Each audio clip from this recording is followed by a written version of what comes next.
And the goal is to bring you your next favorite band.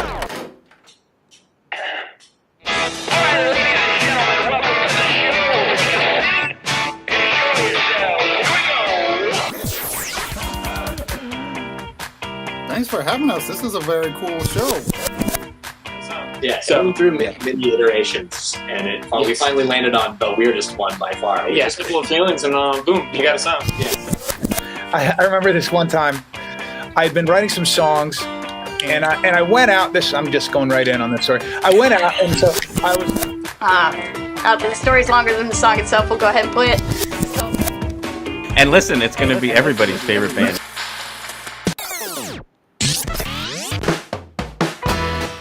Welcome to your next favorite band. That's both the show title and our promise to you. We here at Stereophilia Studio are tireless in our pursuit of finding incredible, genre-defiant artists who are either a hot up-and-coming band or a group that has been delivering for years but have flown under the radar. Tonight, we have founder and CEO of the Underground Music Collective, host of the Quinn Spinn, cancer survivor, and potential Mr. Health and Fitness, Gerard Longo. Each month, we will bring you live streams, audio podcasts, and perhaps even a live concert where you can listen to the stories and hear the music of artists personally curated by us based on what we feel will be worthy of your time. Be sure to subscribe and tune in to each episode because the possibilities are endless and you never know who will be your next favorite band. Hello, everyone. Welcome to the show. I am your host, Philip Reese. Hello, and I'm your co-host, David Moore. And this is your next favorite band. Shatner-esque by D. Moore. What's going on, Philip? Lots going on. Let me be honest with you right there. I am impressed that you squeezed in all of those titles in the opening segment there. I took scuba diving lessons just for that. Yeah, they got to get the air capacity up. Correct. Your right after VO2. When I finished, I muted and went. But I have something to say to you, David. Happy anniversary. Oh, happy anniversary. I didn't buy you anything, Phil. That's okay. That is okay. We are basically in our anniversary season. The reason why we call it a season is there's multiple ways to possibly look at it, but in essence, it's a year. We just like to have a longer celebration. It's nice. It's kind of nice. I would love a birthday season. That would be fun. But yeah, so it was May 2022 that basically we took that month to pull together the content from the prior, our time with Lehigh Valley with Love Music. So we created some highlights off of that. We branded the name, got kind of incorporated, if you will. Thank you, LegalZoom. So May was all of those kind of logistics. First episode was June. And so depending on which way you want to look at the true anniversary, we were an entity in May. Around now would have been right where things got a little bit more real. And June was where our first content was out. So happy anniversary. That's awesome. Yeah. And the other neat thing was the first week of this month, the No Planet B Jamboree highlights at the beginning of May. Mm-hmm. That was episode number 50 for us under this name. So your next favorite band, 1 year and 50 episodes. I mean, that's almost weekly. We took a couple weeks off for vacation. Yeah. So we're just so thankful for the opportunity to do this. We've met some incredibly cool and interesting people along the way. Oh, absolutely. Just been humbled by the entire process. Yeah, some absolutely. Amazing conversations. And so I guess the only thing I would ask here at the top is whatever your favorite platform of choice is, if it's video, so it's either YouTube or Twitch or Facebook, if it's podcasts, which could be Apple, Spotify, Stitcher, Google Podcasts, whatever. It's kind of just out there amongst all of them. We just ask that maybe you, as they like to say, smash that subscribe button, and just as importantly, give us a review. If you can review us, hopefully 5 stars, doesn't have to be, but putting those reviews in there with words would be very helpful for us as far as what the algorithms love. So we actually had a review out there that I wanted to share. It is. I should have had this up before, shouldn't I? It's from Rillip Peace. No, it's from. It was called Neighbor Sarah. So I do know who it is, but they wrote "Love the Vibe."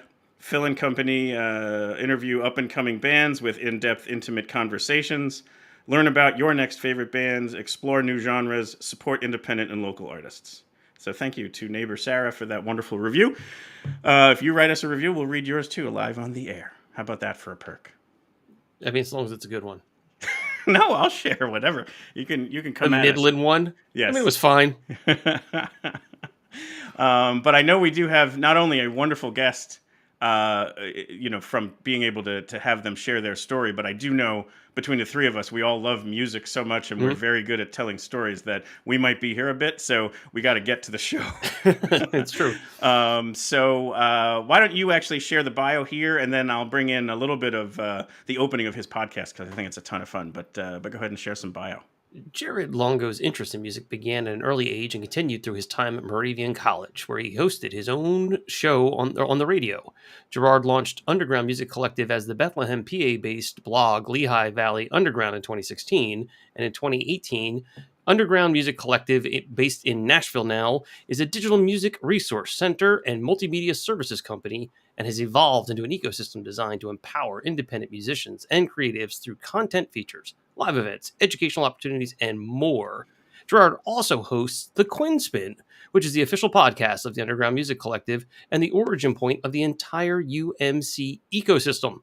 Launched as a passion project in August of 2013. The Quinn Spinn tells the stories of those daring enough to create through conversations with musicians, creative entrepreneurs, and real humans who aspire to have a positive impact. Love it. Love it. And so have you heard there, 2013, I'm sorry, 2013. So here in 23, it's their 10-year anniversary this coming August. So what anniversary is that? Is that like balsa wood? Yes, it's going to be. I don't know what the 10th anniversary is. Yeah, it's going to be something fun. But tinsel, let's go with that. But here's a clip from the opening of one of his recent episodes where he interviewed Keg Country. Coming to you from Music City, Nashville, Tennessee, this is the Quinn Spinn. Hey now, and welcome once again, ladies and gentlemen, boys and girls, one and all, to a brand new edition of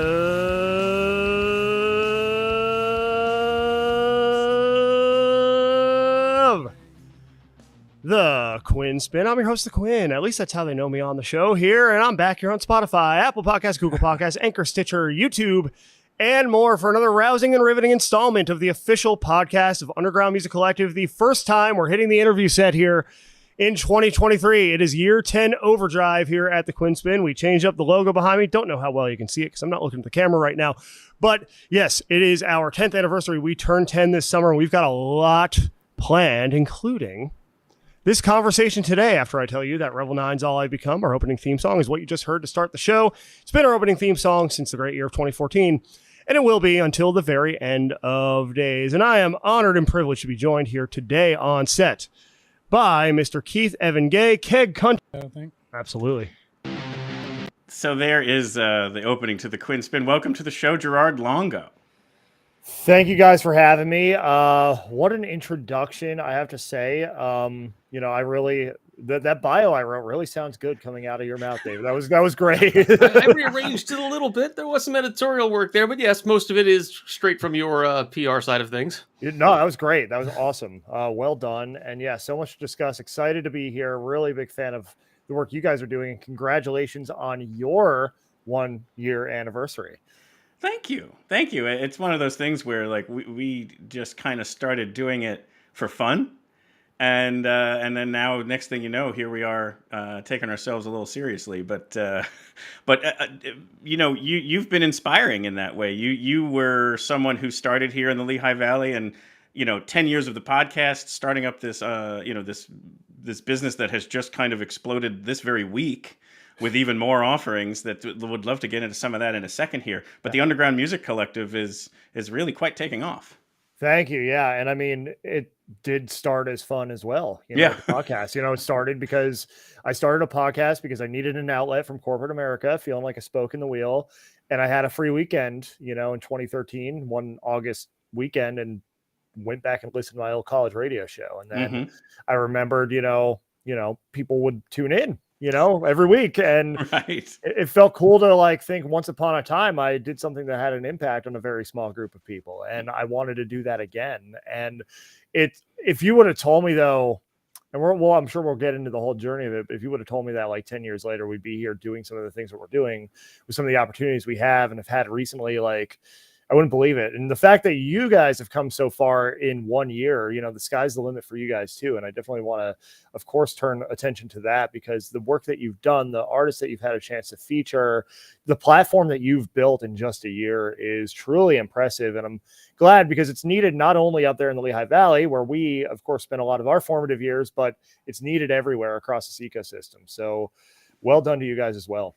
Thank you. Yeah, I think that. Thank you. Yeah, we definitely set out to. The name of the show is what we set out to do, in that we want to hopefully find people's next favorite band. And so, since we see more shows than maybe other people have the opportunity to go do for whatever reasons, let us do that legwork for you. And maybe those opportunities for music discovery aren't as available or accessible to people anymore. And festivals are really a great way to do that. And we're blessed here to have Music Fest, to be able to look at a lineup of 400 bands over 10 days to pick the 5 to 7 you might be able to squeeze in on any given one of those days, and just find some incredible bands through that. That is a large portion of our the pipeline of who we bring on. But because of this last year, we're finding other pipelines, whether people are now coming proactively to us, or we've become more aware of other kind of outlets out there, to kind of check in with ourselves. It's been a really cool little, evolution of things, but we will hopefully not bring on somebody that you're very aware of, unless for that episode, hopefully. So you might know of someone we're bringing on and tune in because you want to hear what they have to say. But hopefully enjoy it to the point of you subscribe, and then the next week you're going to hear someone you've never heard from before. Yeah. And so that's truly what we're trying to do here. Is so we always joke, should Elton John want to come on the show, we're going to insist that he come on under his actual name, Reginald. What is Reginald it? Dwight. Reginald Dwight. We want to make sure that we're going to stay true to it and have him perform stuff that maybe he's never released. Yeah, we're gonna have to talk about just his studio work from before he was signed. And so that's our commitment to our audience and things like that. Yeah, we say no to Elton John, but yes to Reginald Dwight. I love it. And you mentioned Music Fest too, and I think for those who don't know what Music Fest is, there's nothing else on planet Earth like it. It's 10 days in downtown Bethlehem, where music just takes over. On both sides of the river. And very true. You've got everything from the steel stage, which has, your national touring acts. You've got names like AJR on that this year. You've got a whole bunch of others.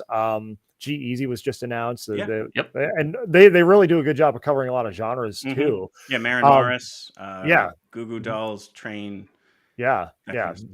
Yeah, but then you have all the free stages too, where it's a lot of the artists that maybe you haven't discovered yet, just peppered throughout this festival throughout the course of the 10 days, and and there are party bands if that's your flavor too. You've got all your favorite songs. No matter what, you can find something that you're going to latch onto at Music Fest, and there is nothing else like it. I still try to get up there every year, and because I worked at Arts Quest when I lived up there, and the Arts Quest organization has been so great to me and just so great to this journey and instrumental in it. And, but yeah, planning to be up there again in August and, supporting that cause again, because there's nothing else like that festival. You won't find it anywhere else. It's one, USA Today does those best 10 best kind of contests. And it's won the #1 music festival in the country a couple times, which means it's beating out Coachella and South by Southwest and Burning Man and all that kind of stuff. So it's it's pretty fascinating that thing can win. But they brought in last year 1.2 million people across those 10 days. Yeah. So you got a lot of people from pretty much all over the country, if not the world, who are coming in for that. Yeah, yeah. There's something just about the spirit and the character of it, like it definitely has this, like, it's so rooted in the local culture. Yep. But it's so expansive beyond that at this point, Yes. and like you see that in like the activations that they'll bring in, the different kinds of vendors, the performers from all over the country. Like it started as this local festival presented by a volunteer committee and grew into this juggernaut of a thing that takes over. Bethlehem, Pennsylvania, a city of 75,000 people. It takes over for a week and a half, if not more. Yeah, streets are shut down and laws are suspended for. Yep, walking around with that open mug on Main Street. You don't get to do that the rest of the year. That's exactly right. Yeah, it's really just one of a kind. And totally agree. I've been grateful to have had the chance to be a part of it in so many ways. Working as a patron, as media, as I even performed on the open mic stage with our friend Mike Duck the one year of Knock for Coltrane. That's right. I forgot that you did that. Yeah, just a little spur of the moment thing, but it can be whatever you want it to be. You can have the experience you want to have there, and it's like I said, there's nothing else like it on earth. Awesome, so cool. So I love the opening of your Quinn Spinn show. It's got such character to it, and I love also your just absolute blind commitment to. Because like you even say in there, this is the music, and that's what it's going to be till the very end of days. Which you also say those exact words every time. Yep. Which that's cool, and the hey now, and the the extended of word, like there's all those cool things that it's like when I turn on one of your episodes, I kind of look forward to that opening. Like, so I didn't know if you wanted to touch on any of that, or if there's any stories behind anything, or if we want to just get right into the story. I just kind of wanted to pause for a moment because it's such a iconic aspect to the show. Like it's something that if you know the show, you know all of those different little tidbits. Iconic. Wow. All right. We're iconic now. I love it. Yeah. It's funny because I've been doing the hey now has been there since, the prehistoric times before we launched the Quinn Spinn as it's currently known in 2013. There was a college version at Moravian University now, no longer Moravian College, but it was Moravian College back then. And I chose the name The Quinn because I didn't want to use my real name, just in case, somebody said something on the show that, I necessarily want to be tied to. And I mean, needless to say, but the Quinn doesn't care what he's tied to. Exactly. Pseudonym, just like Elton John, it's my stage name. It's my stage name. Well played. Yeah. See, tying it all back together. But, the hey now has been there since the beginning. All that other stuff has kind of gotten added in, like Revel 9, like All I Become, that song that's our opening song. Yep. That's been, since our 1 year anniversary episode, September 2014, we actually had a contest for that. And they submitted a lot of bands that, were part of that run, part of that era submitted. And that one just is there. And like, I can't think of a better opening at this point, it's just there. It's the opening theme. It's going to be there forever. Yeah. The elongated of is a more recent development. I forget exactly why I decided to start doing that. I think I was kind of riffing on, there's this podcast, The New Day Feel the Power, with these three guys from WWE, Xavier Woods, Kofi Kingston, and Big E. And Woods would always do something weird in the intro. So I think I was kind of riffing on that like a year or two ago, and it just kind of stuck. It stuck. Yeah. It's interesting though, because like a lot of the intro gets, a lot of people talk about the intro in one way or another. Like my co-host JD, he joins us on our Zoom episodes as part of our OG family. He says, he's pointed out to me several times, like everyone's just kind of always sitting there politely waiting for the storm to pass while you do that. I've had people tell me like, that's the whole reason they came on the show, was to witness that in person. There was somebody who left a YouTube content saying it was the most cringeworthy thing they've ever seen. And I just was like, well, get used to it, because it's been that way for 10 years. And you're still tuned in. And you sat through the whole cringe according to you. You got a reaction, and that's worth something. Regardless if it's negative, you got a reaction. Yeah, it's that every publicity is good publicity thing. Correct. Yeah. But yeah, it's just like I couldn't imagine doing something normal to start the show now. Like it's just like, and to your point, Phil, it's like if you know the show, that, and it's just like, you start to look forward to it. If you're listening for the first time, like I'm sure there have been people that have heard that and just shut the show off. Oh yeah, listen, I hear it too. Like I'm equally blindly committed to our opening. I plan on changing the quotes, but they tell such a fun story that I've left it for the first full year. Yeah. But the music, I don't know that I ever want to change it. It's a combination of Carver Commodore and Argonaut and Wasp, who are two of the bands that were early guests on the show, that are these tremendous up-and-coming bands that I've come to almost, I don't want to say become friends with them, but we correspond outside of podcast and live stream episodes. Like, we just simply check in on how it's going. And anyway, it's those kinds of things where it's more than just the music. These are people that I now care about and want to see succeed. And our closing music is Blair Crimmins, who played at my wedding. Like, these are things where it's like, it's more than just the music. So if people think it's too long or cringeworthy, whatever, it's like, I'm kind of just going shrug, like you said, get used to it. And it may adapt over time. It probably won't. Yeah, but it's another interesting thing you kind of brought up there that I picked up is like the relationships that develop out of doing this, you know? Oh, yeah. And like, it does. It becomes more of a friendship. It becomes more of a like, hey, let's check in. Let's help the rising tide raise all boats. That's, what we find ourselves saying a lot. Absolutely, yeah. Across the UMC ecosystem is like, how can we help each other win? And that's the thing is like, when you find people doing good work for the right reasons, you want to band together with them and you want to help them in any way that you can. Yep. And it's amazing to see just in a year, like how many of those relationships you've developed, the things you've been able to do, of course, in the community up there, you're talking benefit events, and other collaborations, including one we're probably going to get into a little later. You just saw me wink a little bit. But like, stay tuned. Yes, we've got big news. We have big news. And, you were talking about creating pipelines too. And, it creates pipelines not only within the local community that you're in, but like the other communities that you start to serve as a byproduct of starting this thing and watching it grow. And, I think we've both, had a chance to experience that, whether it's 1 year or 10 years in, where it's like, you really start to, have those relationships and have those things come, back around, and you grow just a stronger ecosystem. Sure. That's the word we choose to use, is just ecosystem, because it is. There are so many components of it, so many people involved in the community, so many different factors, that dictate, how far it goes. And truly, we can only go as far as we go together. And it's just really encouraging to see, y'all up there, building that, with Bethlehem, with the Lehigh Valley as a home base where we, spend so much of our formative time, because there's so much talent up there. There's so much. There really is. Yeah. Like, it's a talent rich area, more and more opportunities to perform. And it's just like, how many places like that do you think there are in the country and world that, just have all these talented people, but, don't necessarily have the connection to the industry. Yep. Right. And that was really, for me, like, why I chose to go to a music market.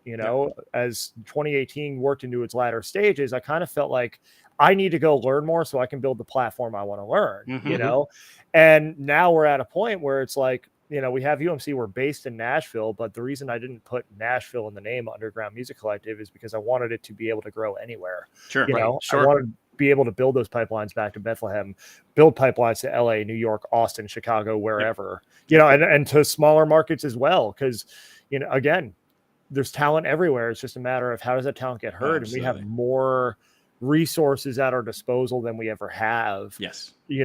As a global community through technology, in this day and age, to where we can make those connections. You could be in Spokane, Washington, Little Rock, Arkansas, and connect with people in the industry and connect with opportunities to get heard and seen and build your platform. It's an exciting time, and we really want to help facilitate that, and of course, folks like yourselves are doing a great job doing that as well. And again, warms my heart to see it happening up in Bethlehem. Yeah, and I mean, so you teased an announcement. You just talked there about a talent-rich area and you wanting to shine a light from Nashville with the platform you've built there. Why don't we just go ahead and announce it now? Let's do it. Yeah, we so first of all, Phil, I have to thank you for your diligence on this as well. We like I said, when we moved to Nashville from Bethlehem, there was always the idea of, we're going to come back one day and we're going to provide opportunities to our community back home, to other communities. Well, we're doing it. The mission in that aspect will be complete in November, because we are doing an event right at Steel Stacks as Underground Music Collective. It's called Nashville Meets Bethlehem, a Nashville style writers round at Steel Stacks. And for those who don't understand the writers round concept, I was just going to ask, could you explain that for anybody that's like suddenly being like, what does that mean? So a writer's round is where you have a collection of songwriters, 3 or 4 to a round. In our case, it's going to be 2 rounds of 4 songwriters. Yep. And each one plays a song. They go down the line and then it comes back to the top and they play, they're sharing their songs, stories, like if they know each other's stuff or picking it up, like they might even noodle along or harmonize, that kind of thing. And it's a great way to build community around original music. Mm-hmm. It's only original music, and let other audiences hear the songs that these songwriters have created. And we have an incredible lineup we've assembled, and it's not quite complete yet. I'll explain what that means in a minute. Yeah, this is the but wait, there's more moment. Yeah. Yeah. But basically the concept of a writer's round is to give people a chance to play the original music that they've written in a stripped down sense, share the story behind it, and foster a sense of community. And that's what we're all about. We're so thrilled to be doing this at Arts Quest. Yep. Of course, reaching out to them months ago, we were able to collaborate and find a way to really make this happen and really build something that's going to be a fun night for everybody. Sure. It's going to be happening Friday, November 17th in the Blast Furnace Room at Steel Stacks. Right. And I'm over the moon that we can do this. About 5 years, almost to the day after moving to Nashville from Bethlehem, we're able to come back and put on this event, also co-presented by Your Next Favorite Band. We're working together on this. And again, I have to say, Phil, like, you've been such a valuable resource in terms of helping solidify this lineup, in terms of just being a point person to bounce these ideas off of. So this is truly a community effort across communities, building a true pipeline, between Bethlehem and Nashville. And the hope is that this is going to be the first of many things that we do back home. And it's going to be, in addition to that, a litmus test for doing events in other markets as well. So this feels huge. It feels like something, a real piece of the mission, is being accomplished here, and by no means are we ever done. I don't really believe in finish lines, but this is something that we can point to as like a milestone moment where it's like, all right, we're doing what we set out to do. And the thing I alluded to before, so we have 8 total slots. We have 2 rounds of 4, but only 7 of them are booked. Right. On purpose. Yeah. Because the 8th slot, starting today on undergroundmusiccollective.com, we're running a contest to the first week of July where you, local songwriters of Eastern Pennsylvania, can apply to play with us.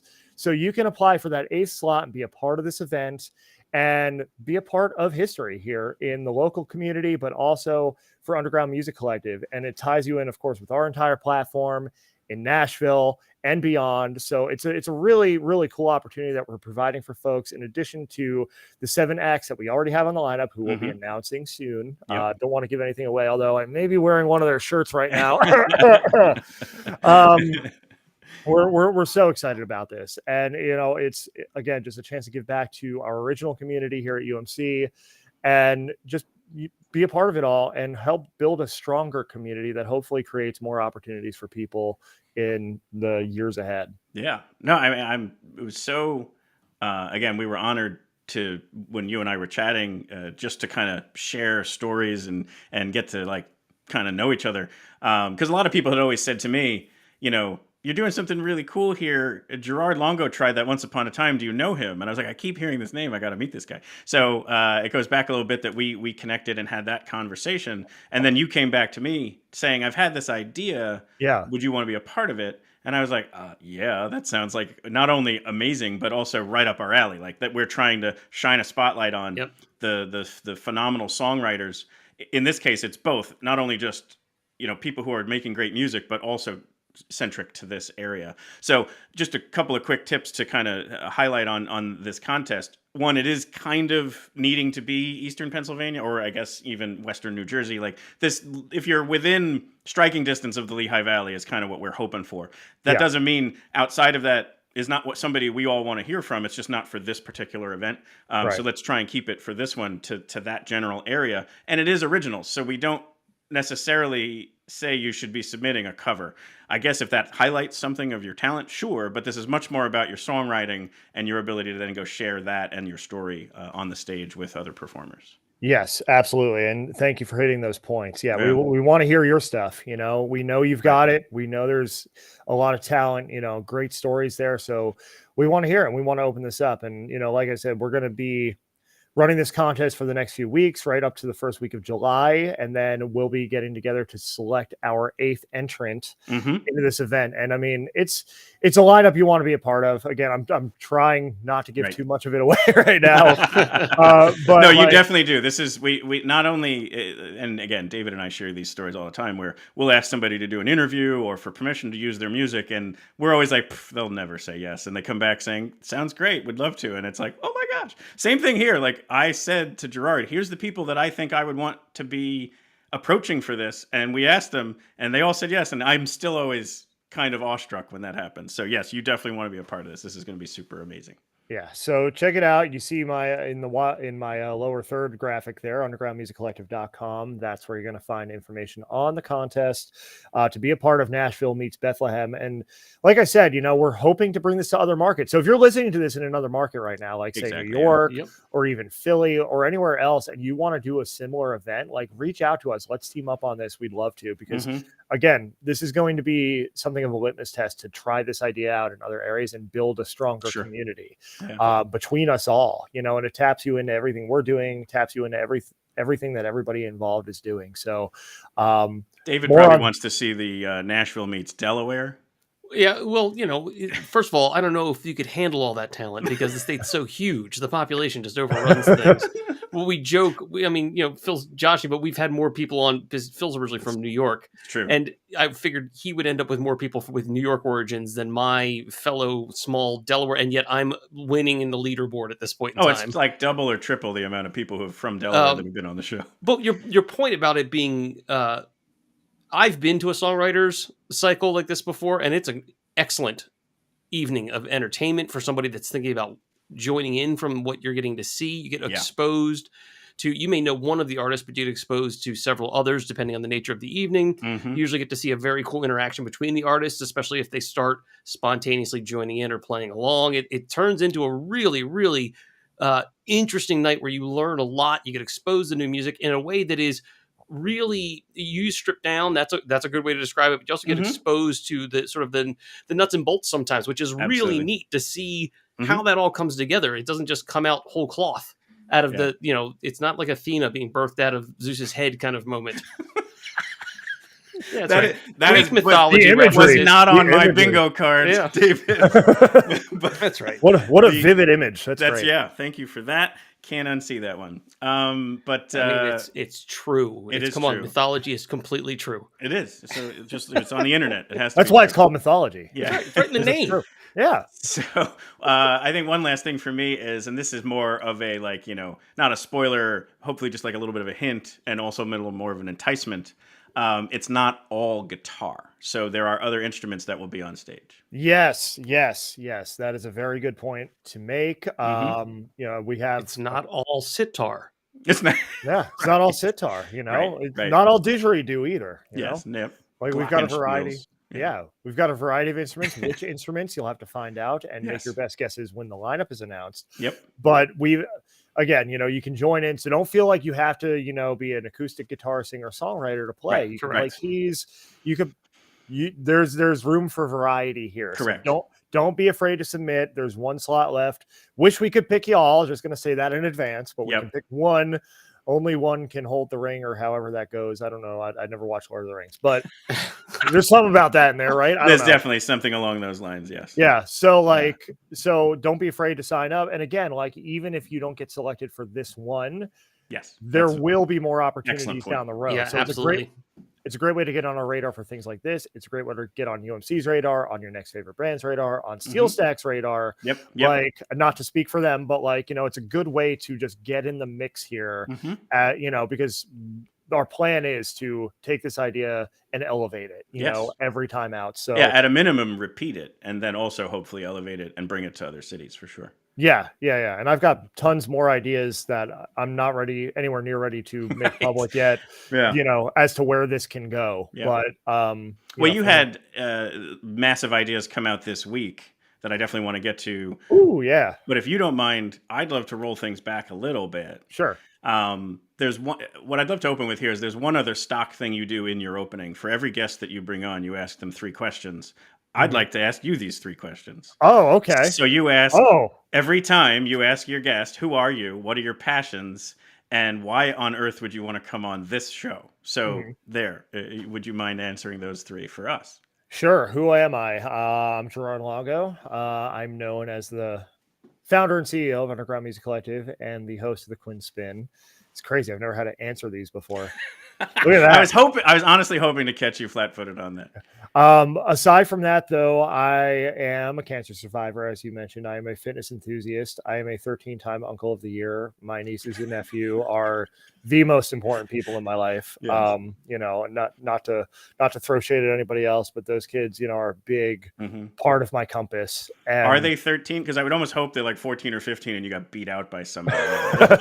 My eldest niece is 13. She'll right. Yeah, I got beat up by Mr. T. I mean, it's more self-proclaimed than anything, but my eldest niece is 13. She'll be 14. So I pretty much just started running the count during her first full year of life, which was 2010. Got it. Well, congrats to you on that. Thanks. Yeah, it's like I said, they're a big part of my compass and a big part of my why. And I want to existentially build a thing to show them that they can build a thing, whatever that is. Absolutely. No, I think the same thing too for my kids. I'm sure David does as well, where it's like you're hoping to lead by example here for at a minimum of showing what's possible, but hopefully inspiration. It doesn't have to be in the music industry or podcasts. It could be just simply at any moment you are powerful and can do what you want and need and see in the world. Yeah, exactly. Yeah. Exactly. And my eldest niece, Amber, we're cut from the same cloth in that regard. She has a lot of big dreams and goals, and it's like, all right, well, let me help give you a little blueprint, Sure. for when you're ready to, leave the nest and fly out to, Yep. new opportunities, new faces, new places. It helps to have somebody who came before you and who has screwed up massively to the extent that I have throughout the course of my life, so you can learn from that, yes, and do better, So that's who I am. My passions, obviously, the people I love are very important to me. Fitness is very important to me, especially, over the past handful of years. I've really, really taken a big focus on that. Music, community, creativity, storytelling. At the root of everything we do at Underground Music Collective, at the Quinn Spinn, it's okay, well, what's the story behind it? And how is this story going out into the world and having an impact? And so that's such a huge part of what we do. And music is the vehicle by which we communicate those stories, right? But, sure. We can do that in other ways, through visual art, through writing. I'm a writer by trade. That's originally what brought me to the dance, and it's just important to be able to communicate our truths, because those truths help better inform how we show up in society for ourselves and for each other. I feel like, when we hold it in, it's a detriment. You know what I mean? Like, growing up in rural America in the 90s as a boy, like you were taught not to be vulnerable. You were taught to suck it up. You were taught to, just be tough and this, that, and the other thing. And, but what that has, I think, led to is a lot of folks with, stunted emotional growth. And so I've really, taken it upon myself personally to be more open and transparent about my journey and what's going on in my world and how it informs this platform and the way it shows up in the world. Because one thing I've found is, you can separate business and personal to a degree. There's definitely a degree to which you should, but one does always inform the other. The way you're showing up in your life informs how you show up for your business, or even your ability to show up for your business. So, to me, it's become really increasingly important, especially over the past couple of years, to make sure I'm showing up well for myself and for the people I love, because ultimately that's going to translate into what we create here with this platform. As the person who started it, I'm tasked with leading that charge. And so my ducks have to be in a row, and it starts from within. And that's something that I've really, especially since moving to Nashville, had to take ownership of. And so I'm really passionate about personal development as well. In that vein, I listen to a lot of podcasts on that, that touch on those topics. School of Greatness by Lewis Howes is one that I love. The Angry Therapist with John Kim, Diary of a CEO with Stephen Bartlett. All of these people are massively successful people who have leaned into who they are. Sure. And if you listen to those shows and listen back to mine, you'll probably see some things starting to creep their way in, influence wise. Yep. So those are my passions. And why on earth would I want to come on this show? Well, because I love the work you're doing, and, it's important work. It's, it's well needed, especially in an area up there where, again, it's talent rich.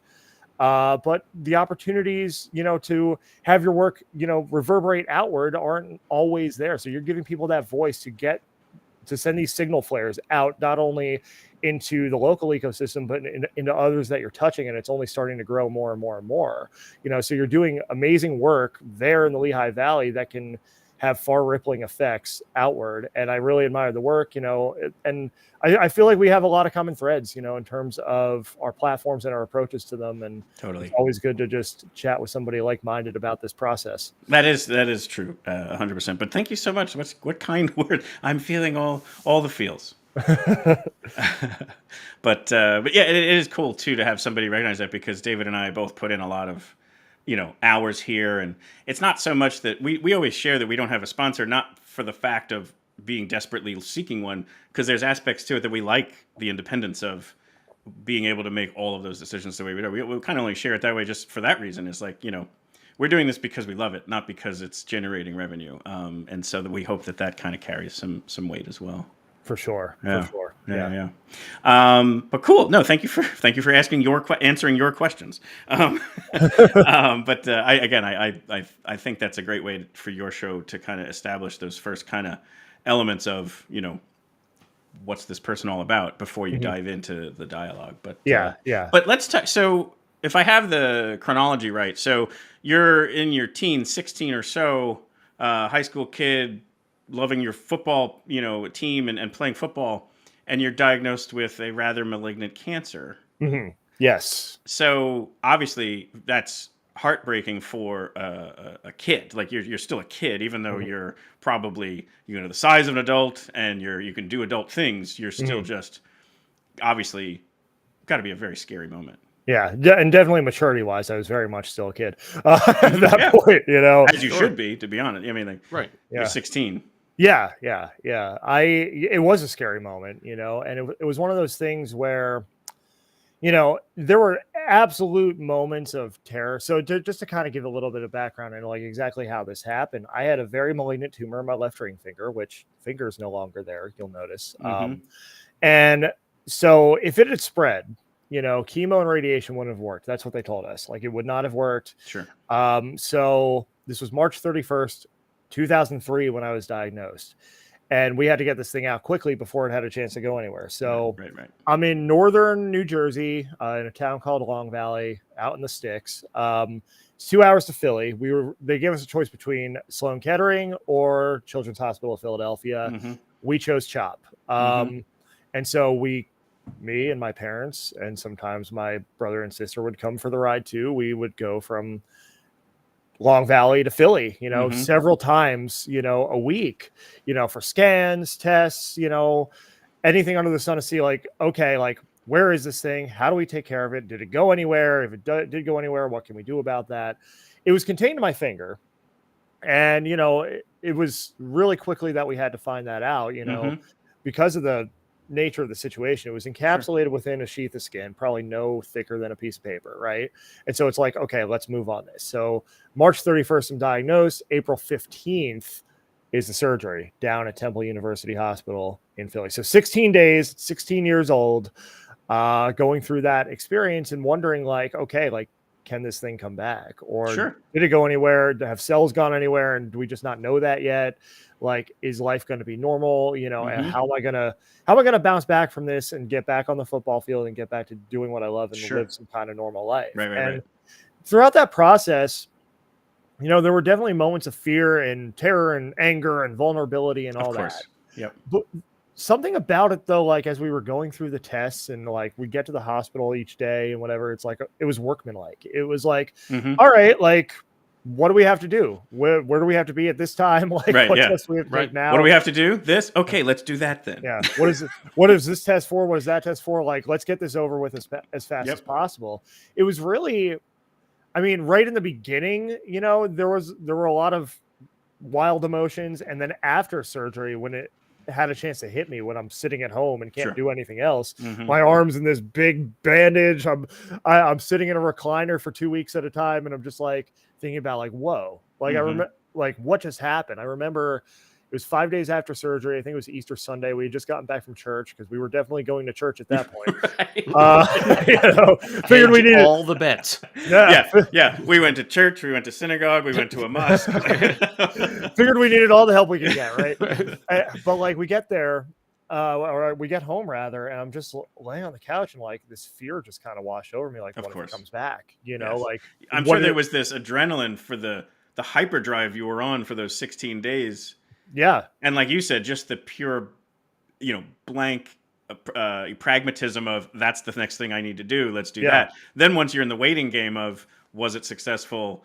Holy crap. You know what I mean? Like, I'm sure it's probably incredibly natural for it to wash over you at that moment. Yeah. Yeah. And it definitely did, especially when I'm stuck at home with nothing but my own thoughts, really. You know what I mean? Like, once I started being able to move around a little bit, like once I got out of the heavy bandaging and was able to go back to school and everything, it was like, all right, let's start to kind of like ease back into society now, sans a finger, and see what we have to do to recover from this. And you can only count to 9 at this point.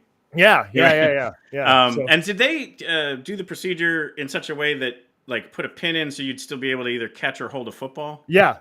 So that's what they did. So that's so good. I mean, again, to not take that away from a 16-year-old that's such a nice thing that they did that they probably didn't need to necessarily, but for your psyche, I'm sure that was huge. Yeah, my surgeon, man, by the name of Earl Fleegler, was fantastic, and that was definitely something that he emphasized was like, okay, you want to get back there. I believe you'll be able to get back to playing eventually. So let's make it easier on you. They could have left the gap, they could have given me a prosthesis, but instead what they did was they took it from the wrist, so the entire ray, it was a complete ray resection, is what it's called. Sure. And so then they put a pin in to bring my pinky and my middle closer together. So, and honestly, I caught better with 9 than I ever did with 10. It was kind of wild. But careful, there's going to be a whole swath of kids out there. Mom, I need to remove this. Don't try that at home. Yeah, right, exactly. Don't try that at home. Do not take that. Gerard Longo does not endorse removing a ray for a better grasp of a football. No, I don't need any class action lawsuits coming out. But that was the Quinn. Who said that. The Quinn said that, not me. Not me. Stay back there. Go back in your hole. No. That's right. But after surgery, it's like, okay, like, how can I get back? Because they told me 12 months, that was going to be the recovery time. And I'm like doing the math. That's next April. I'm missing my entire junior season, which is an important season. Sure. And even though I wasn't really that good, I still wanted to play in college and I wanted to have that time, So I start going to physical therapy as soon as I can. As soon as that bandaging is off, start going multiple times a week. I think I went on a couple days I wasn't supposed to go. There was one time we were going to Summer Sanitarium at Giant Stadium. My sister and I had GA tickets down on the floor of the stadium and down in the bottom of the bowl. And I made her take me to physical therapy before we went to the concert because it was one of my days and I needed to go. Yep. Right. And, so we went to physical therapy. Then it was this big show with Mudvayne, Deftones, Linkin Park, Limp Bizkit, and Metallica. Wow. In the heat. 100 degrees, middle of July. But I'm like, but by that point in my recovery, I'm like, I saw some progress. Like the prognosis had been knocked down from that initial 12 months significantly. And I'm like, okay, let's see how much of the season I can salvage now. So like, it was really important to me to keep going. And it went down from 12 to 8 months, then 8 to 6 at one point. And once it got to, I'll be back in October. I'm like, okay, well, I just don't want a piece of this season. I want the whole thing. So I kept going.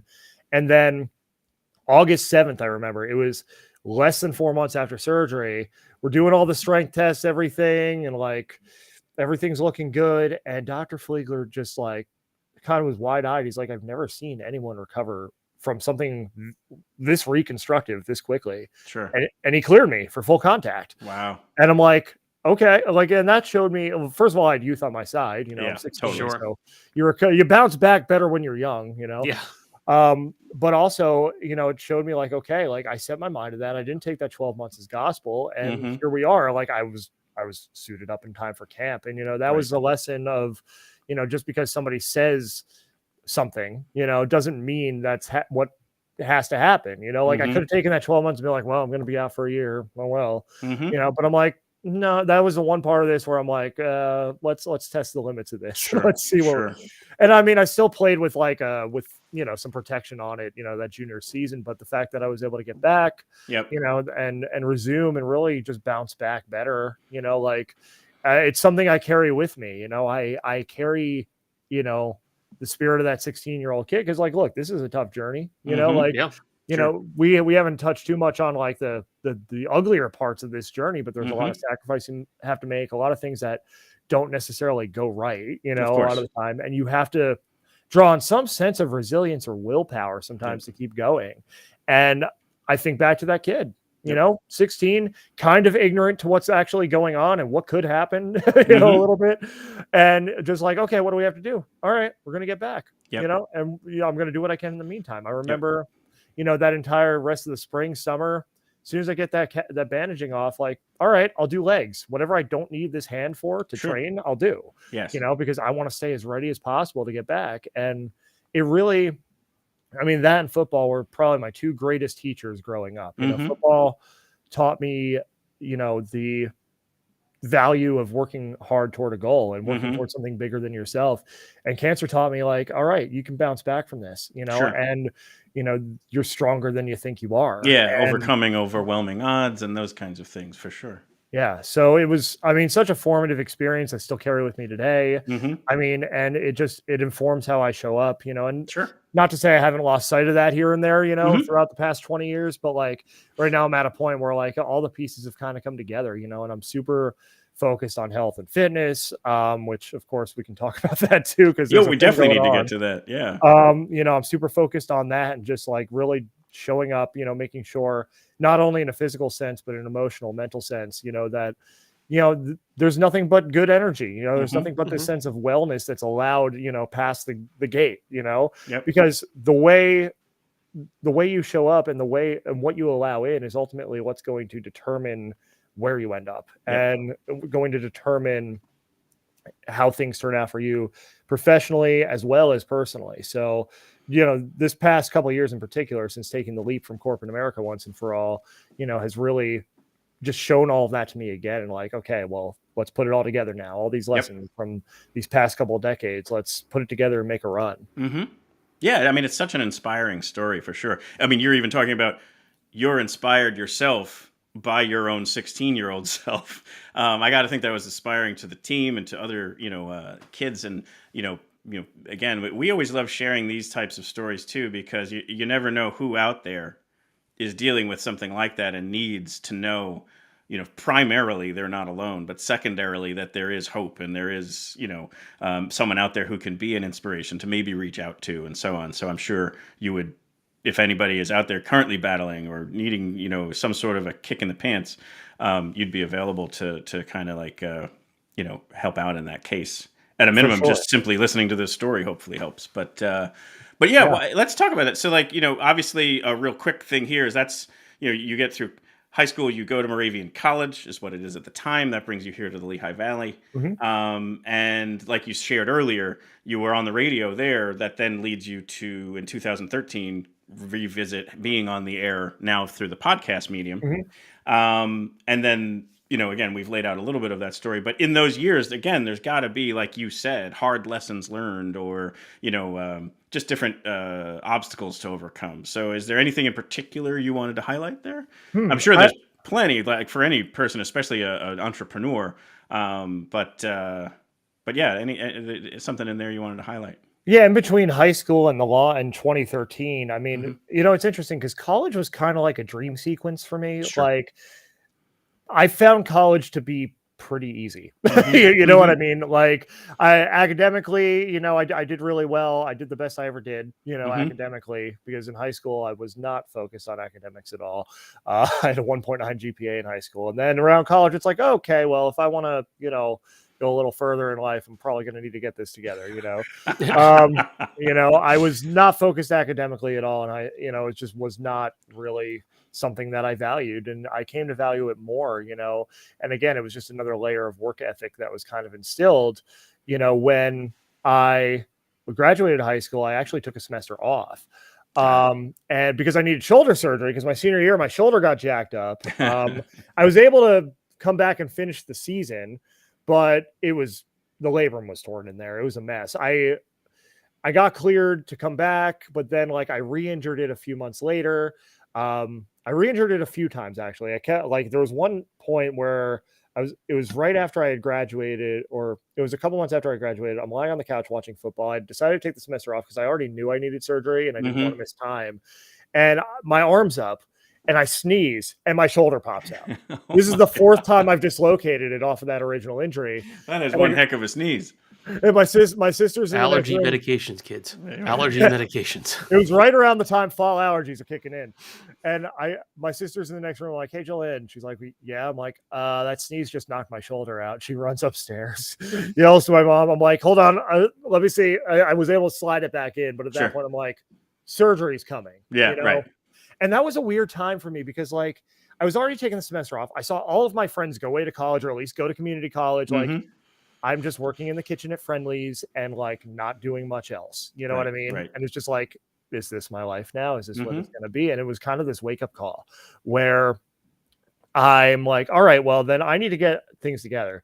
I need to go to county for a semester after I get the shoulder fixed, get my grades up, start applying to these 4-year schools, and I want to play football. So I'm going to go play football, and, there was the fact that, in high school, as a backup, second team by senior year, which is granted further than anyone ever thought I would go when I walked in, first day of freshman year, 5'10", 125 pounds.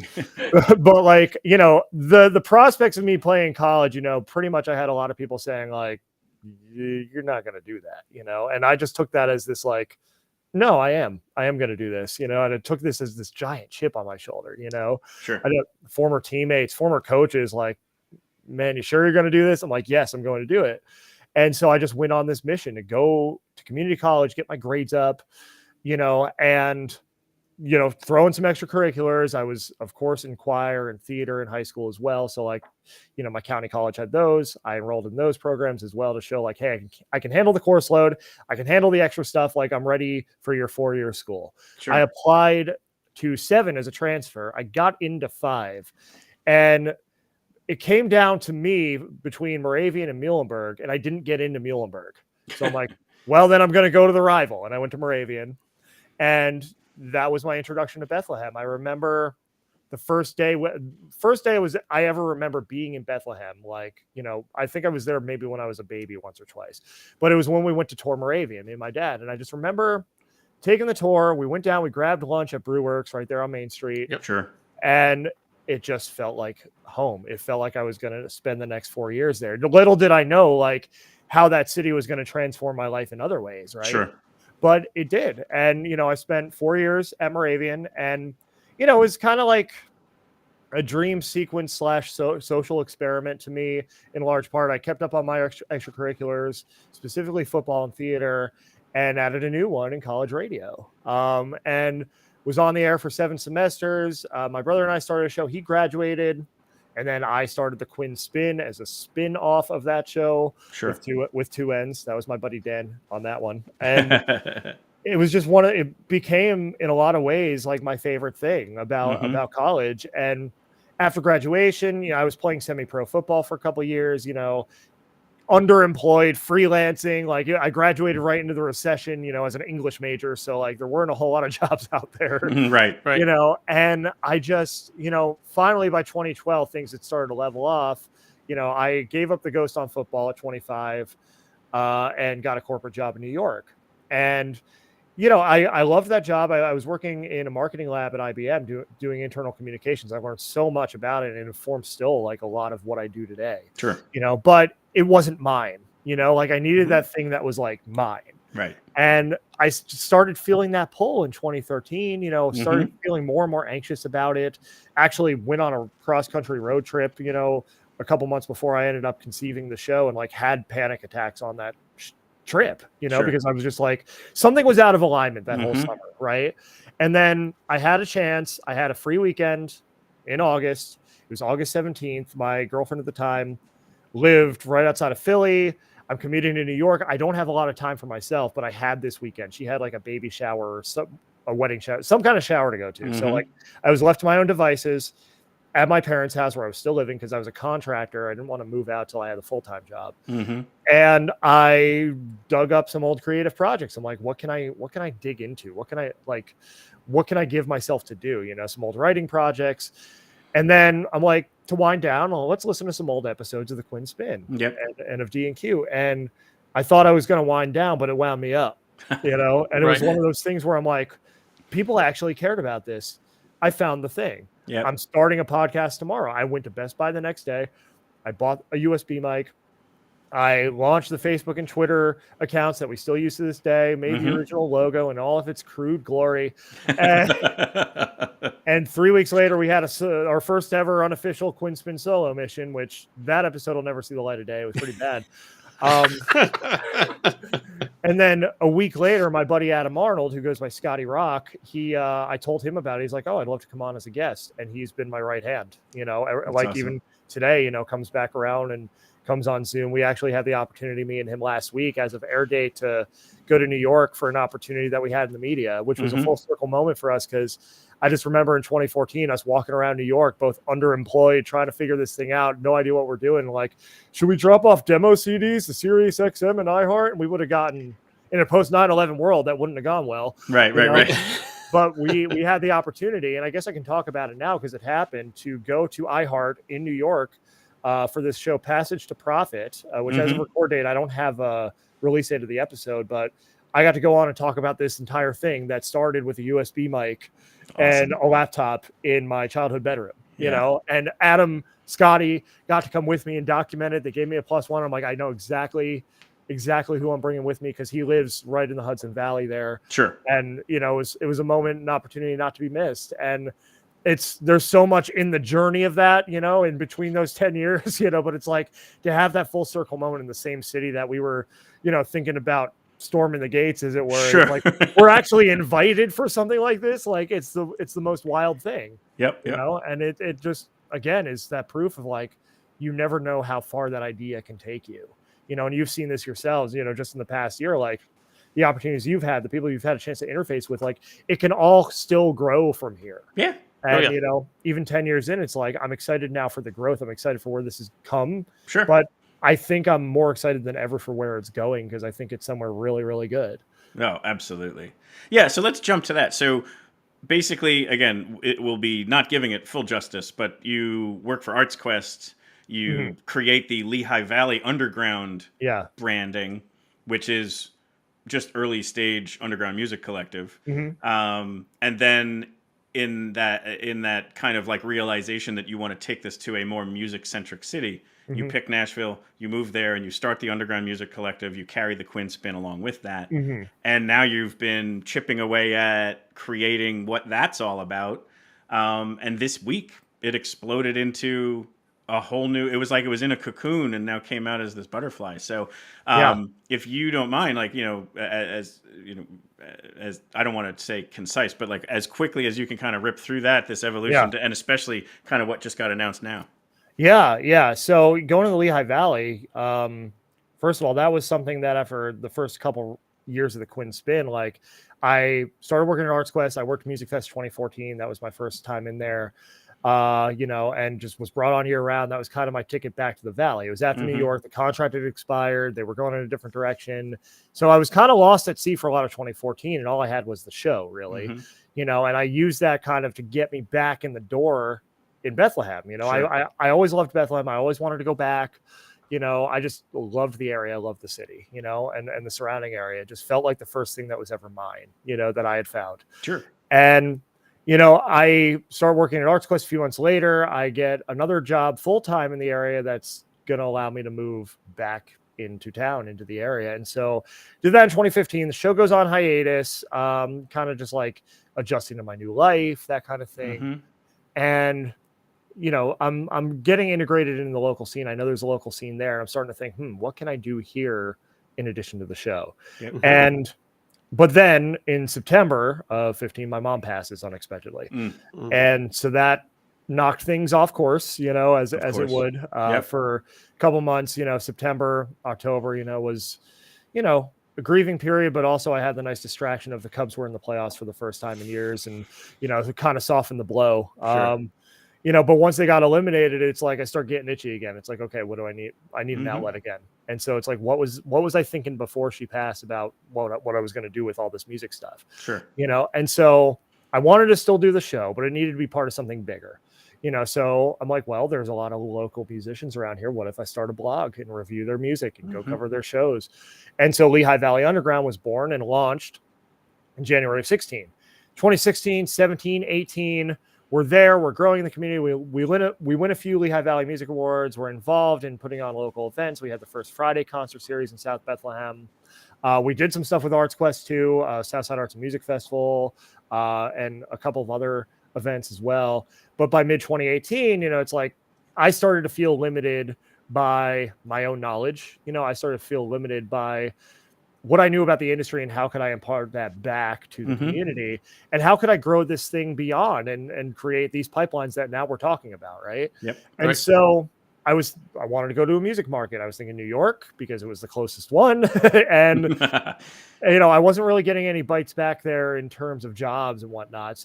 But I had friends who lived in Nashville, and they had just got married a few months earlier. I was in their wedding. It was in Charleston, South Carolina. It was an incredible time.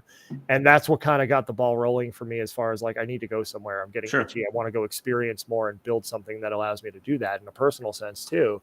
And they convinced me to move here to Nashville. So by November 2018, we rebrand Underground Music Collective. We're still the blog and love, and there was definitely a lot of emphasis back home too, because that was the market we knew as we were getting to know this one. So we've been here since November of 18. November 26th was the day I moved to town, and we've just grown and grown and grown to the point now where we offer creative services. We just launched, to your point, Phil, our creative agency at UMC.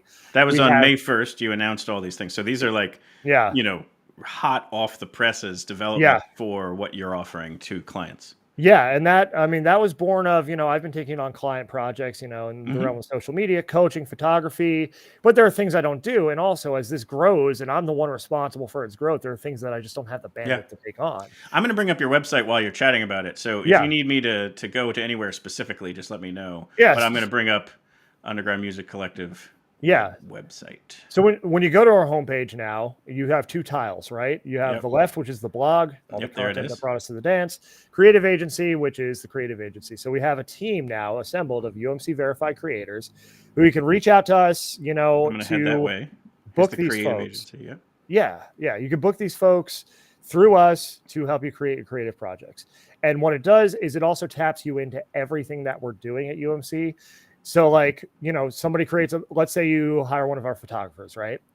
And the project's created. Well, then we're going to share that through the UMC platform. Right.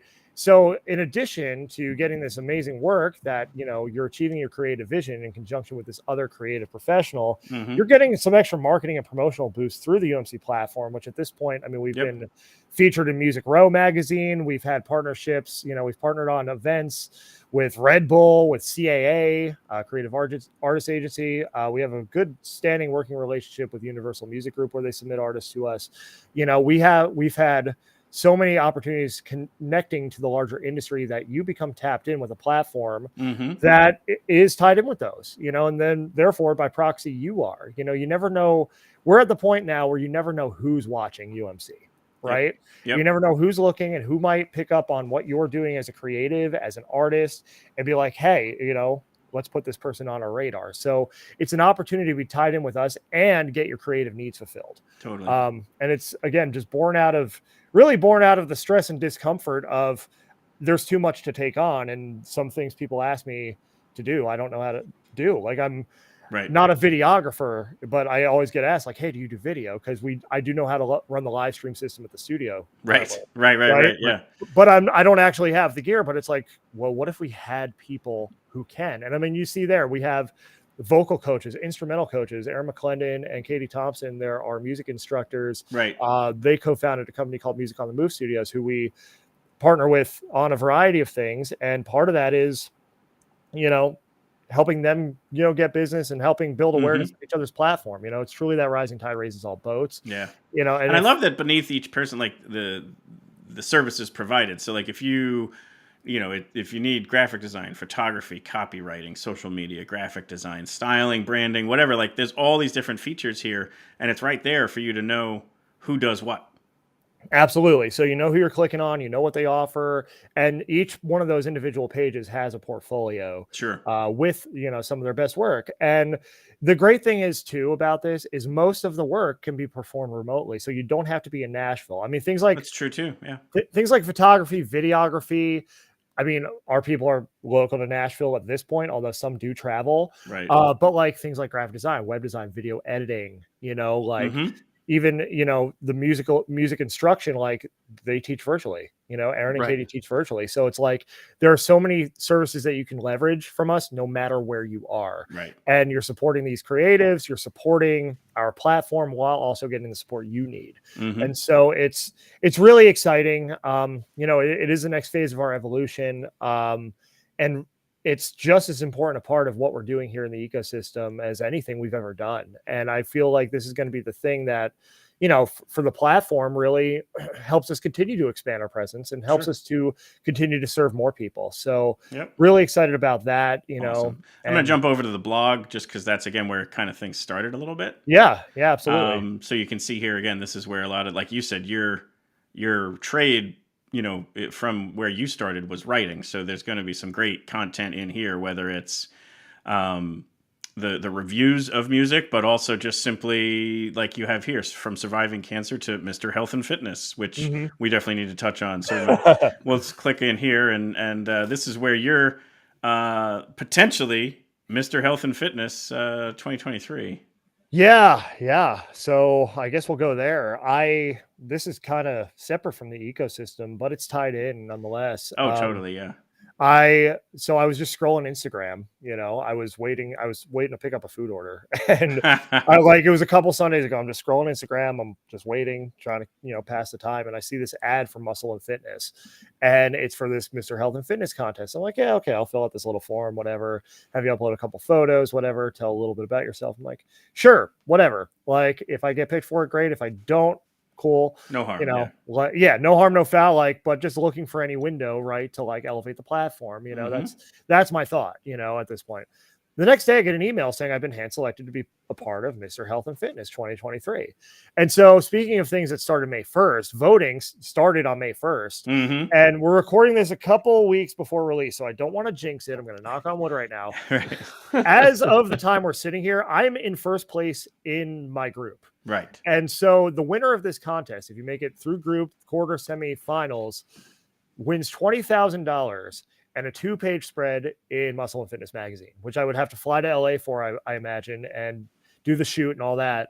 Right. But it's this incredible opportunity that just dropped in my lap because I just filled out a little thing on Instagram, not expecting nothing. And that blog article is, you have I think it's like a 9-minute kind of like solo mission that you did about what that means to you. Yeah. And you should check it out because you go extremely out of your way, as anyone who knows you would be the case. But for anybody who's just wondering, that money wouldn't be anything other than just to further the platform, to further this rising tide, help, raises all boats. Like, you're looking to utilize that for Underground Music Collective and again, sharing the stories or helping out the artists. So like, this is a vote for everyone. Like, it's not just for Gerard Longo.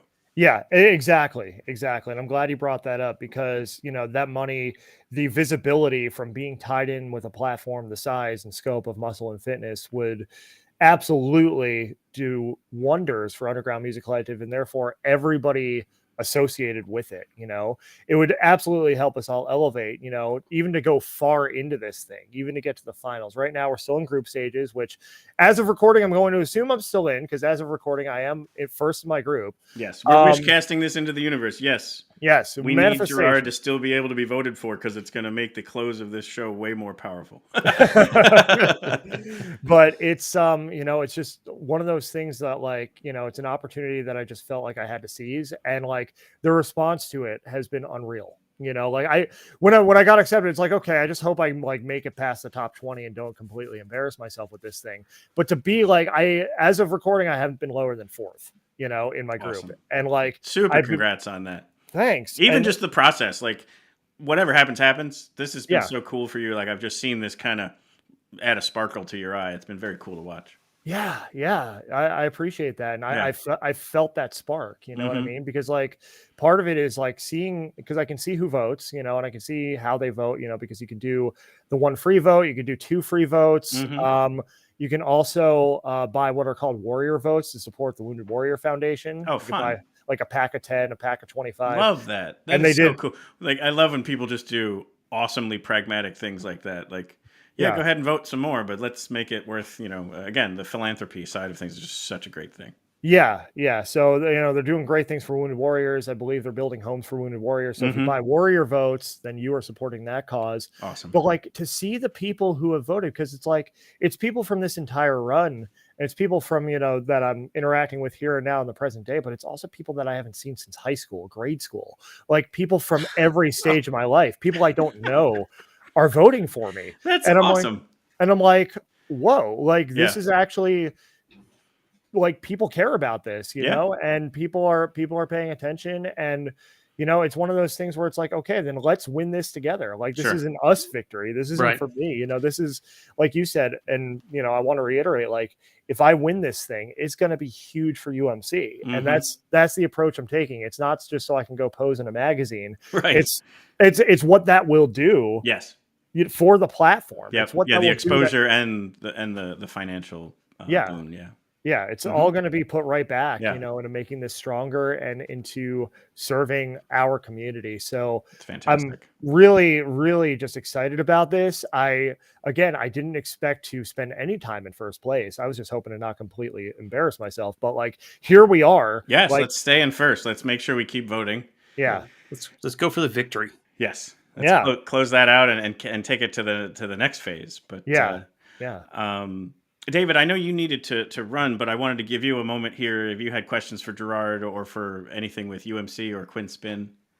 Well, we were talking about earlier, so you know we just talked about Mr. Health and Fitness. That's that's part of your journey and the hard work. But you've also now touched on the other parts, which is the hard work you did for the football stuff, the overcoming the cancer thing. The UMC, the Underground Music Collective, does a lot of things for artists now that you've also launched this creative agency portion that is, as of this recording, brand new. Like it's still got the tags on it. Yeah. And so that obviously is also sort of expanding, if you will, horizontally. So if you think about it vertically, you know, you're talking about the musicians versus the creative support mechanisms that is the horizontal. Yeah. I know you talked about that because you had time and the lack of skill set and things like that, but can you talk about putting that together as a growth mechanism for those people as well too? Because I think that's part of interesting what you're doing now, instead of it being just one vertical thing, you're expanding horizontally if you really think about it that way. Yeah, absolutely. You know, I'm glad you touched on that too, because the industry is only as strong as all of its parts, right? And so we can continue offering features for musicians, but without the support underneath that, it's only going to go so far. It's about, again, building an entire ecosystem that becomes more robust, right? And so in recruiting the verified creators, it's like, okay, well, what skill sets do we need in-house? You know, what is in demand for these artists, you know, artists here, artists anywhere, because there's always a pipeline of artists who are in need of good creative services, right? And so, you know, it supports the artists in that way, but it also supports the creators because they are also tied into the platform.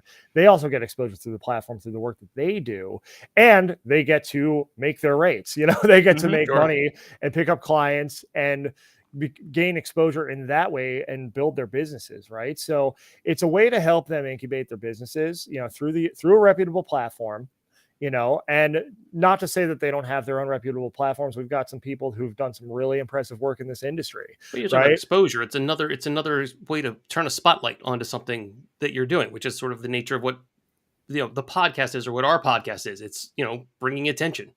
Exactly. It's an avenue for them to grow their platforms and their businesses as well. You know, it's a freelance game, you know, here in the industry, especially as creative services go. So it's another avenue for them to gain that business and gain that traction, in addition to all the other avenues they've developed themselves, you know. And that was something that when I was recruiting people, I made sure to emphasize, like, look, you know, you go get your own work, like you keep all your clients. You don't need to give us your clients. If you want to run them through our system, thank you, but you don't have to, like you're still going out making your living. But if we can help you get work, that's the goal of this. Right. And that's where you stand to benefit from this, is like people coming in who are in need of something, like people who come to me or to somebody on our team and ask like, hey, do you guys do X, Y, Z? It's like, yeah, we do. Here are our people, fill out the form and we'll put you in touch, and it's a way for them to become connected. It's another avenue for everybody to grow. And that's really, important, because again, that rising tide raises all boats, but only some of those boats, I should say, are filled with musicians. You have an entire support ecosystem around them. Yes. That also needs opportunities to grow and needs to have those feet in the door, so why not provide that too through our platform and build out an agency and see, how we're able to grow that over time, to the point where, everybody's, on a freelance basis right now, but, down the road, maybe we bring some people on staff full time, and create job opportunities that way. Well, that's a further growth of what you were talking about for what the UMC as a whole does. Yep. Yeah. Which David puts it well, like horizontal as well as vertical growth of what you're offering. And it's just incredible to watch. It's very cool to now be a little bit tangential to it. We really enjoy, kind of like it as a Pluto at this point in time. That's right. Yeah, we're not technically real, not a planet anymore. But it's but still out there. We're doing the same kind of circuit. But David, do you need to run or can you stick for 5? I can give you 5, no problem. Okay, fine. So Gerard, we have a couple of teasers out here for our audiences. I want to throw out one more because we've been hour and 20, and I feel like it went like this, and we probably could do 3 times as much. I suggest, why don't we have another episode where we come on, like maybe in a couple months, maybe pre Music Fest. Yeah, we can come together, and because there's still topics we didn't even get into, like just music industry stuff. Like we didn't get to just banter. And I think there's more to kind of unpack there. So I would say we obviously have the everyone needs to vote for Mr. Health and Fitness. We have the forthcoming tease of who's going to be part of our Nashville meets Bethlehem lineup. We have the current, contest of anybody who's within, again, if you would consider yourself Central Eastern Pennsylvania and you're a songwriter and you want to be considered to be added to that 8th spot on the lineup, submit at undergroundmusiccollective.com. And that show is in November. That's just a lot of teases out there. And now we're going to also find a date for another crossover episode here between Quinn Spinn and your next favorite band. Absolutely. I look forward to that. And I'm looking forward to Music Fest. That's another one. Yeah. It's so nice to just, have these ties between our communities, I must say, because it's again, it just goes back to that idea of just strengthening, these pipelines and strengthening the ecosystem for everybody. And like, this is an incredible opportunity, for us to get on here and talk, but also for people to become tapped in to, if they come in on the Quinn Spinn end to what you're doing, and if they come in on your end to what we're doing, you know, and there's no better example of the thing we keep saying, the rising tide raising all boats, than that. Yes. So I thank you for the opportunity to come on here and to do this crossover, and for everything that we're doing together now. Of course, it's again so exciting to be bringing an event back to the Lehigh Valley after 5 years, and looking forward to this being the start of many, many more amazing times to come. Because we're growing, we're committed to growth here at UMC. And I'm really excited to see where that's taking all of us, and I want this to be something that no matter who it touches, like it's helping elevate you, no matter where you are, it's helping to elevate you. And so that's just something. And if there are any ways that you think we could do that better, like reach out to us, let us know. If there's something you'd like to see added to the pot, we'll do our best to, consider that and add it to the pot. We want to be the most robust, independent, creative ecosystem there is. Awesome. That's the long-term vision. So to get there, we're going to need those ideas. We're going to need those like minds. Yes. Yeah. So the other thing, in addition to a bunch of teases, we have a bunch of congratulations. Congratulations on the creative agency. Congratulations on the 10-year anniversary of Quinn Spinn. Congratulations on the 20-year cancer-free anniversary. Thank you. And just look forward to seeing where everything goes to from here. Yeah. You do. Yeah. Congrats on that. Yeah. Thank you. Thanks. And congratulations to you guys on 1 year. What a strong opening statement you've had. Awesome. Well, thank you for that. It's incredible to see, I think I heard of your show somewhere around last fall, and to just like see the level to which you've grown, or maybe it was Music Fest last year. I think it was right around Music Fest when you were doing the things at Godfrey's, those interviews, and just to see the level to which it's grown. And the impact that you're having already is unreal. So the future's bright for all of us. So let's keep building it. Understood. Absolutely. And thank you for that. That means a ton. Mm-hmm. So thank you so much for coming on the show, Gerard Longo. Thanks for having me. David. Phillip. My goodness, what a great conversation. What an inspiring story. Holy smokes. Oh, and there's so much more story to still unfold. I mean, it's easy when people are good storytellers, and it's easy to listen to, and it's Gerard had a lot of great things to say, and he really does have his heart and his efforts all in the right place. Absolutely. And it's all genuine. Like, none of that is a show. That is truly and genuinely who he is, and I'm just kind of thankful that people pointed me in that direction so that we could connect. So just looking forward to this collaboration and any others that come up. I'm 100% all in on that. Yeah, well, we got to get a boat. All right, Phil, let's say goodbye to everybody.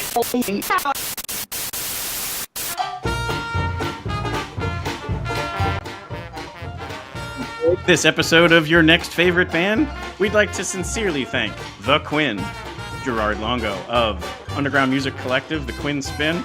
I'm going to, wish cast this again, hopefully, Mr. Health and Fitness 2023. We just loved all his stories. We'll collect all the links to the various different things, including the ones to go cast some votes for him. And hope everyone considers that the Warrior votes. That's a very, very cool idea that they had for that.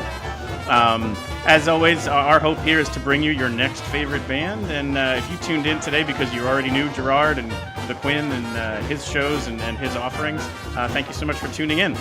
We just hope that maybe you liked what you heard and might consider to like, subscribe, and follow us so that you can check out some of our future episodes or even our past ones. They're all out there on YouTube or on our website at nextfaveband.com. And you can uncover your next favorite band. A lot of great stuff coming up here. You heard us tease a bunch of that stuff, but a lot of festival season here in the summer is just wonderful. Great guests, obviously Music Fest towards the end of the summer, and can't wait for all of it, and hope we can catch a live show together soon.